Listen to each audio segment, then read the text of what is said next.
उस सभा में जुआ खेला गया। अंतर्गत द्रौपदी का चरित्र मैं आपको सुनाने जा रहा हूँ। बड़ा सुंदर मार्मिक चरित्र है। इसको सुनते ही आपको लगेगा जैसे कि कोई अश्रुधारा हमारे शरीर से बह रही है। कैसे भगवान कृपा करते हैं। और द्रौपदी का चरित्र भी क्या चरित्र है, कितनी सती साध्वी और दिव्य स्त्री है वो, और भगवान के अनन्य भक्त है, और भगवान को कैसे याद करती है।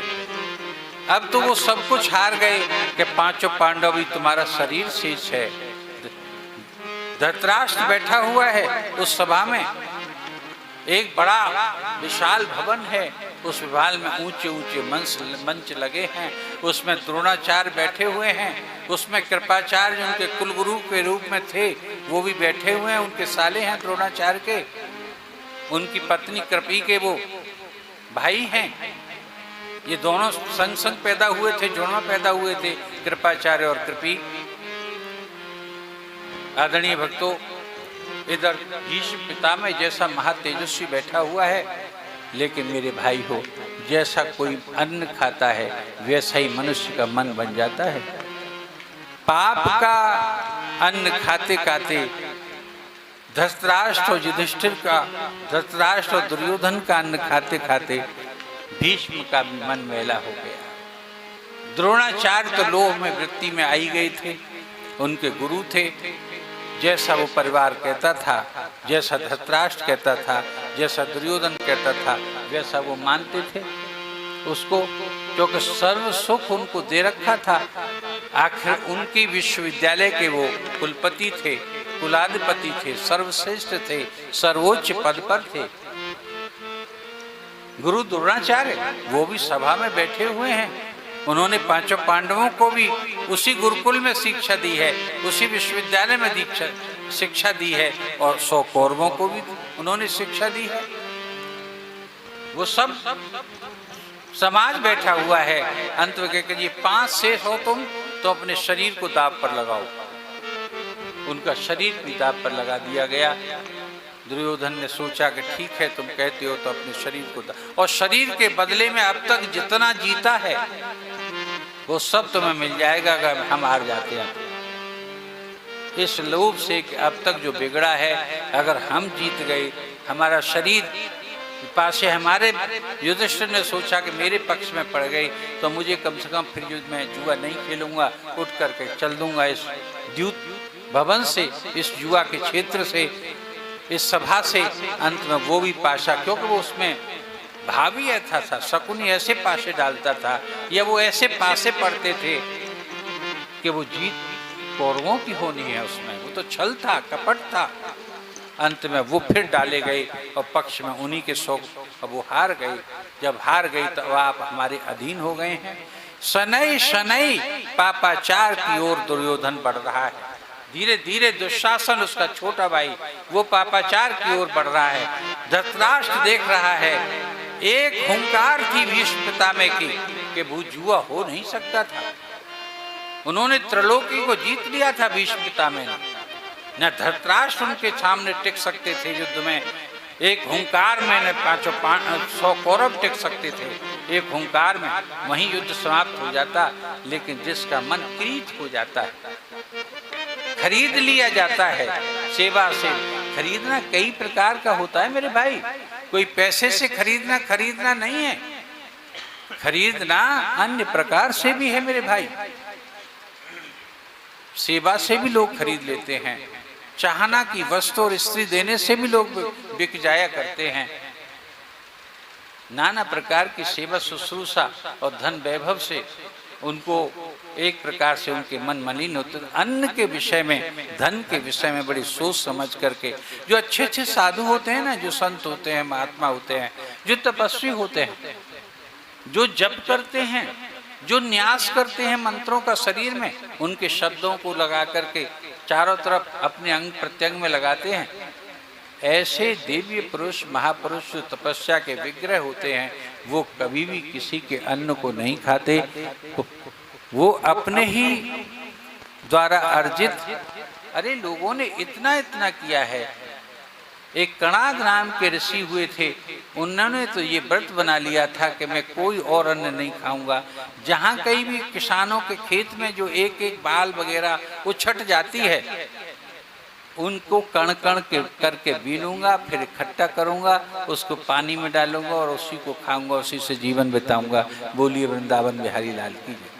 अपनी तपस्या की रक्षा करने के लिए अभी अभी क्या चल रहा है कि चाहे जिसका अन्न खाओ, चाहे जैसा भंडारा हो रहा है, चाहे जैसा धन आ रहा है, उसमें चाहे जैसे लग रहा है, चाहे पाप का लग रहा है, चाहे धर्म का लग रहा है। दो प्रकार से पाप का आ रहा है।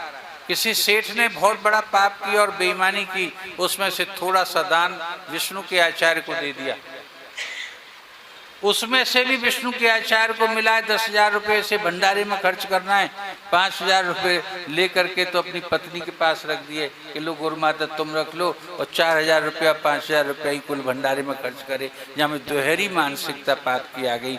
बोलिए वृंदावन बिहारी लाल की जय।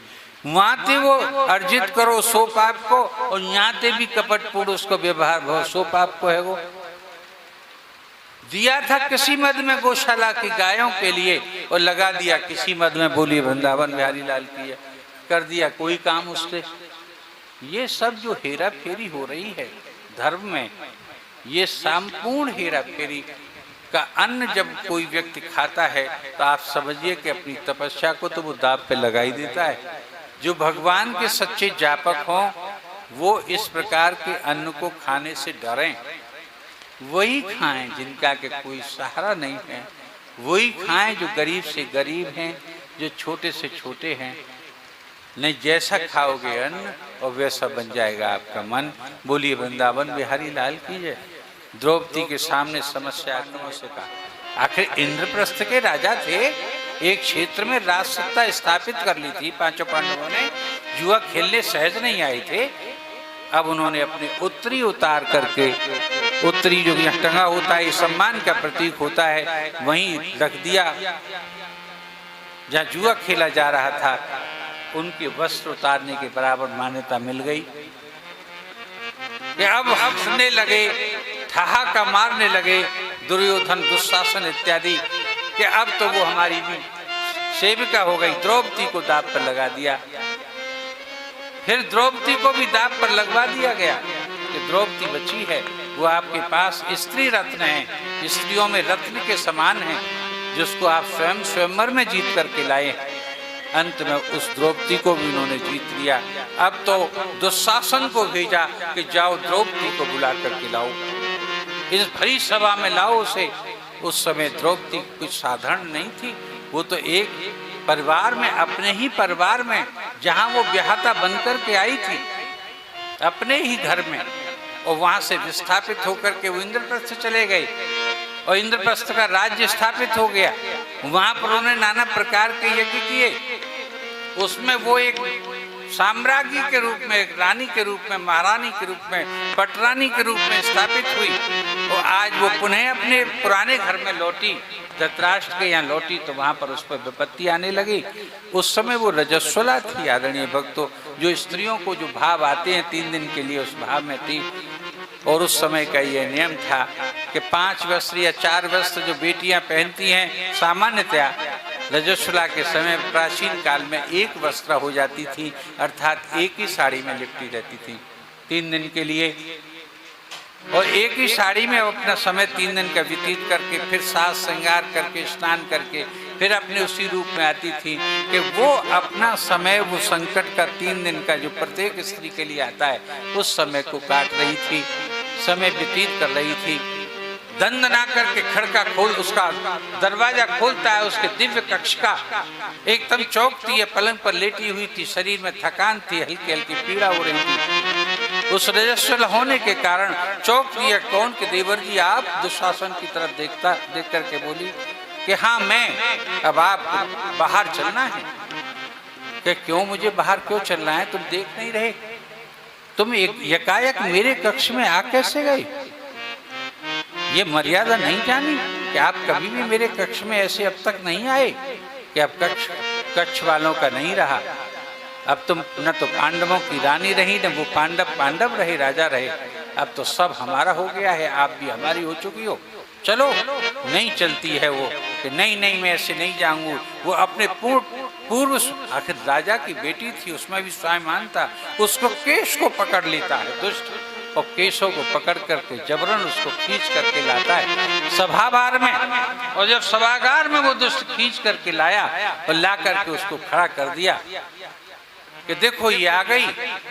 आदरणीय भक्तों, मैं आपको सत्य सत्य बताता हूं कि दुर्योधन की ये हिम्मत नहीं पड़ी कि उससे वो अपशब्द कह दे। मैंने महाभारत को बड़ी बारीकी से पढ़ा है। अब तो कर्ण ने क्या कहा, ठहाका ला करके हंसा कि ये तो बंद की है, ये तो वेश्या है। बोलिए वृंदावन बिहारी लाल की। बंद की शब्द 5-5 पतियों की पत्नी है, इसलिए इसका कोई स्वाभिमान नहीं है, क्योंकि उसमें हार चुका था, परास्त हो चुका था। उसमें जब ये गया था, जब इसका स्वयंवर था, तो वहां पर अर्जुन इसको शूद्र कहकर के, शूद्रपुत्र कहकर के इसको भाग नहीं लेने दिया था क्षत्रियों ने। यद्यपि ये बेच सकता था मछली की आंख, इतना बड़ा धुरंधर था, लेकिन वहां इसे अपमान सहना पड़ा था। उस अपमान का बदला मित्र होते हुए आज तक किसी मित्र की हिम्मत नहीं है कि किसी के घर में कोई विवाद है तो उस विवाद पर कोई परिवार का कोई मित्र बोल जाए किसी पत्नी के लिए, अपमान के लिए। लेकिन कर्ण बोला और इसके वस्त्र उतार लिए जाए। कर्ण ने ये आदेश दिया और कर्ण ने ही वेश्या कहा। दुर्योधन के मन में वो बात समा गई और दुर्योधन ने उसको ठीक उसका अनुमोदन किया कर्ण की बातों का। अब तो उसके चीर हरण पर आ गई है बात कि इसके वो वस्त्र खींचती है कि नहीं ऐसा नहीं आप कर सकते।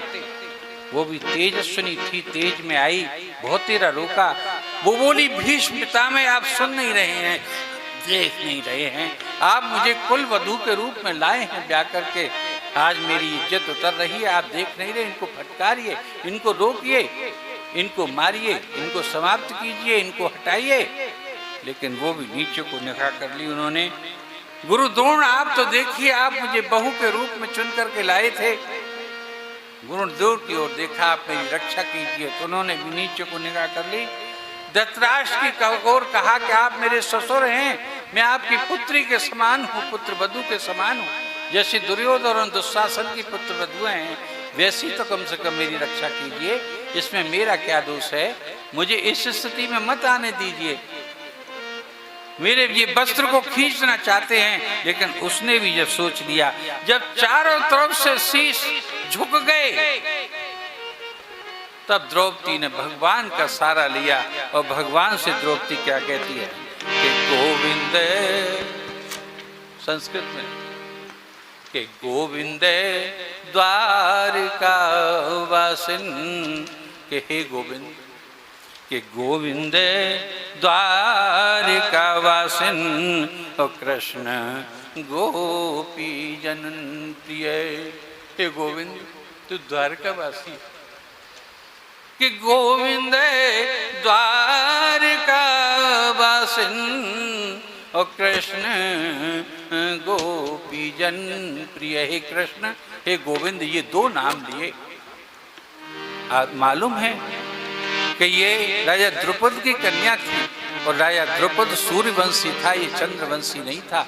और ये पांडव थे, ये सब चंद्रवंशी राजा थे, ये जादव ठाकुर थे। बोली वृंदावन बिहारी लाल की जय। ये यदुवंशी थे सब और वो सूर्यवंशी था। इनके गुरु वशिष्ठ थे। बोलिए वृंदावन बिहारी लाल की जय। तो वशिष्ठ ने जब इसको गुरु दीक्षा दी थी, जब ये कुंवारी थी, जब तक इसका स्वयंवर नहीं हुआ था, तो ये कहा था कि जब कोई तेरी रक्षा न करे हे देवी, तो तेरी रक्षा भगवान कृष्ण ही करेंगे। तो उसे कृष्ण संबंधी मंत्र देता हूँ। बोलिए वृंदावन बिहारी लाल। तूने पुकारना, वो जरूर तेरी मदद करेंगे। वो उसी मंत्र को भजती थी और भगवान श्री कृष्ण की सखी के रूप में वो भगवान कृष्ण के लिए समर्पित थी। तो गोविंद द्वारका वासिन और कृष्ण गोपी जन प्रिय। शुद्ध संस्कृत के माध्यम से कि तू तो गोपी जन प्रिय है, तुझे तो गोपी जन माने गोपियां स्त्रियां तुझे अत्यंत प्रिय हैं, तो उनकी रक्षा के लिए सदैव तैयार रहता है। हे कृष्ण हे गोविंद, हे द्वारकावासी, मेरी प्रार्थना को सुन ले। अब तो कोई मेरा अपना नहीं है कि कौरवई परिभूता माम, मैं कौरव रूपी सागर से घुल गई हूँ। चारों तरफ कौरव ही कौरव बैठे हुए हैं, 100 कौरव बैठे हुए थे और भी उनकी संतानें त्याग बैठी हुई, सभागार भरा हुआ है कि कौरवई परिभूता माम किम न जानामि केशवे। तू क्यों नहीं है? तू तो दूरदृष्टा है, तू तो अंतर्यामी है, तू क्यों नहीं जान पा रहा है कि मैं घिर गई हूं? अब उसने उस साड़ी को छोड़ दिया, पहले पकड़ी हुई थी, एक ओर से दुशासन पकड़े हुए है, एक ओर से स्वयं थामे हुए है, अपने वक्ष से हटने नहीं दे रही है उस साड़ी को। और जैसे ही आदरणीय भक्तों जब उसने जोर लगाया और सभी की ओर उसने प्रार्थना करके देख लिया और सभी ने नीचे को निगाह कर ली, अर्थात नजरों से ये पता लग गया कि ये ही जो